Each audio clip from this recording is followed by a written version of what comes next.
Think about it. Do you master your money or does your money master you? Worrying about how or even when you can afford certain things absolutely sucks, and I get it. I've been there before and it's horrible, which is why I've spent the last 20 years working out how to relieve myself from the stresses of finances. And I would say personally, it's been one of the biggest battles ever for me. Please share some love and hit that like button. And by the way, thank you for hitting the like button. It does mean a lot. I really appreciate it.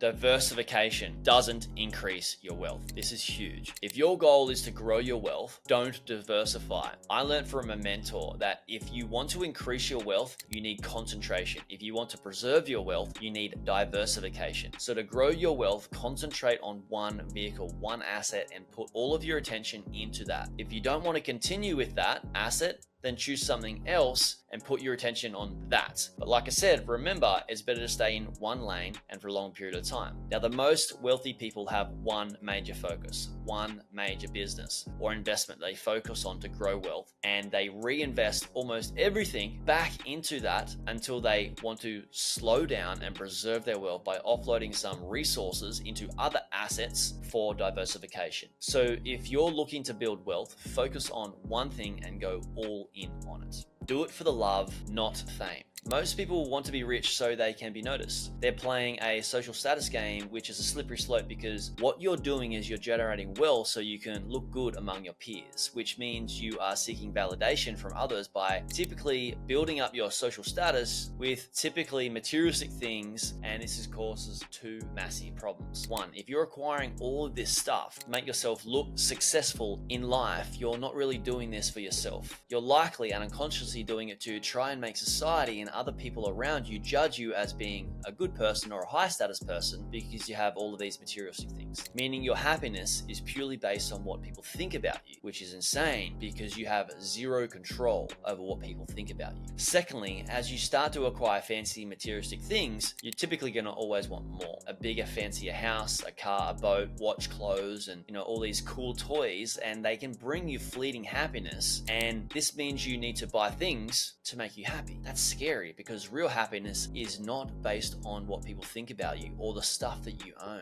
In my opinion, real happiness comes from rich experiences with the people you love, not things. Don't listen to poor people.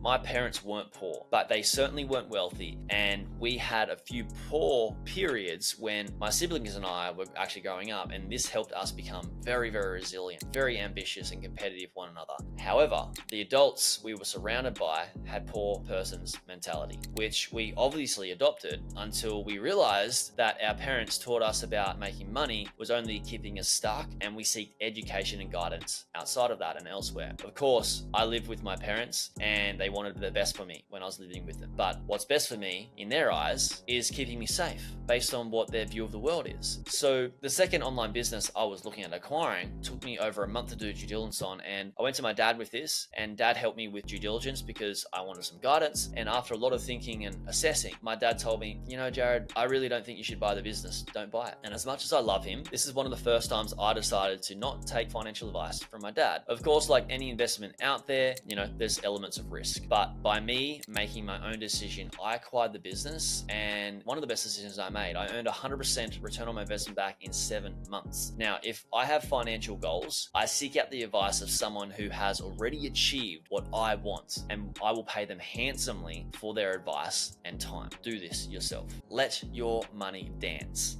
Money likes moving. Give it a little boogie. I used to save up all of my money and keep it in a savings account. And this was terrible advice that I picked up on from society, that saving my money and keeping in a bank account with a little interest was good. Truth is, this was not good for me, but awesome for the banks. The banks could go out and invest more of that money to make more of it. I wasn't doing that. So money likes movement. The moment I started spending that money on investments like stocks and personal development, the money left my bank account, sure, but that provided me with a far significant ROI that cannot be measured in a dollar figure. It could only be noticed in my character and from the important investments and very important life lessons that I learned. My money was better spent on traveling and enriching experiences, especially when I was younger. And I'm not talking about partying and self-loathing here. I'm talking about investing into things that not only make your money grow, but you grow as a person. So don't let your money be stagnant. Invest in investments. Invest in tools and resources and experiences and into businesses that can help you dance through life better. Let your money dance and you'll start dancing too. build high net worth relationships. They say you're the average of the 5 people you hang around most. Need I say more? Probably not, but let me drive this point home. High net worth individuals are wealthy for a reason, because they're smart. They know how to make money, and lots of it. Now, just by being around these people and talking to them, you'll pick up on the discipline, the habits, and the behaviors they have around money. And this alone is an education just out of association. Because I teach people how to acquire businesses, relationships are absolutely everything. They can make or break a deal. But even more importantly, I tell my clients that you can earn more money from the relationships you build with the person you acquired the business from than the actual business you bought. For example, one conversation with the previous owner of a business could give you a marketing strategy that they knew that would work, but they weren't able to execute, maybe due to resources or time. This could make you far more money, that strategy, in the long run than what you'd even imagine just by acquiring the business. Get in bed with money. Not even kidding. Try it. The type of relationship you have with money will determine how much money you will acquire. Imagine if for one day you stopped respecting your intimate partner. Imagine if you did this for a whole week, right? Do you think you'd get any love back? Of course not. And picture the opposite, right? Imagine you started caring more for your intimate partner. You invested in your relationship with them and you made it better. Do you feel you would both have a far better relationship and be far happier? Of course. Now I ask you, how much do you love and respect money? How much time, effort, and energy do you put into building your relationship with money, making your relationship with money better, healing your relationship with money better? When you think about it, when you think about money, how does it make you feel? You see, most people are taught to believe money is bad or evil, that money causes problems, that money equals drama, and people with a lot of money must be bad people. Most people, when they think about money, either feel some level of anger or frustration or fear. This is normal, which to me is just absolutely crazy, because the better relationship you have with money and the more you love and respect it, the more you will make. Because of miseducation and societal conditioning, I personally had to change my relationship with money, and it's taken a long time. Like I said, I've been doing this for 2 decades. And a long time ago, I unconsciously thought that the more money I had, the more people would only love me for my money, not for who I am, and just want a piece of me for my wealth. So I had a crazy money blockage that I needed to change, right? I wasn't going to earn money if I thought people wouldn't love me, right? So take it upon yourself to work on your conscious and unconscious money blockages and build a great relationship with money where you love and respect it for what it provides you and the world. It's an amazing resource. One good way to change your relationship with money is an amazing quote that I love, which is, when you change the way you look at things, the things that you look at change. Start investing ASAP.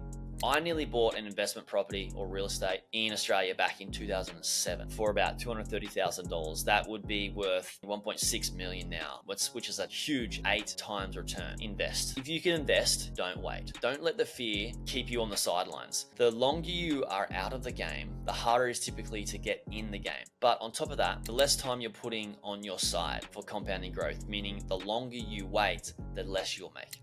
Seek freedom. Most people think they want wealth to have a better life, and if more money spent on materialism is a slippery slope for your ego, what should you spend all this money on? Well, money gives you options, and options equals freedom. I feel like this is most people's ultimate goal, and money is a resource that provides this. It allows you to pay to get rid of problems. If you don't want to cook or clean, you can hire someone to do that for you. Don't want to work? Then don't. Want to travel and live anywhere? Money gives you this option, and the greatest thing money has ever given me is the freedom to choose when I work, the type of work that I do, but most importantly, I can go to any friends or family event in the world at any time and spend money on fostering loving relationships with the people I enjoy spending time with. And if that's not real wealth, I don't know what is. So with that said, if you want to acquire insane amounts of wealth to provide this for yourself, your friends, and your family, let's get learning to the rest of the lessons and the principles. Hey YouTube watcher, it's Jared Krause here, and if you've watched this video up until now, please smash the like button. I'm glad you appreciated all the effort that went into making this video. And also, please consider subscribing. Right now, I'm going all in on YouTube. More stories, more polls, more videos, more surprise and delight, and this is the time to subscribe. If you have any questions, reach out to me. Check out the links below. I have a bunch of resources that can help you earn money, acquire businesses, and do all those great things. Until next time, enjoy.